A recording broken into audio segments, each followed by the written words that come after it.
Iraq అనేది ఒక స్వతంత్ర దేశం. గతంలో సద్దాం హుస్సేన్ ఉన్నటువంటి సందర్భంలో కష్టాలు ఉన్నాయని మీరు మా రక్షణ కోసం వచ్చారు.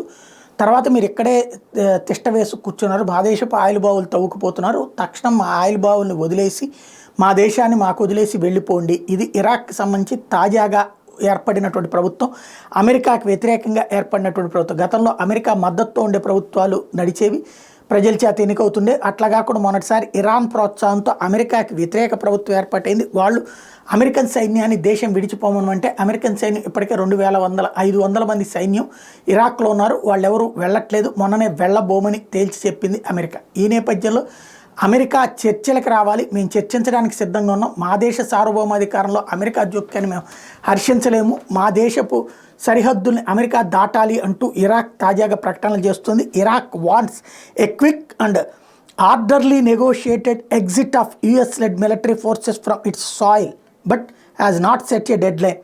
Prime minister Mohammed Shia al Sudani set describing their presence as destabilizing amid regional spillover from the Gaza war.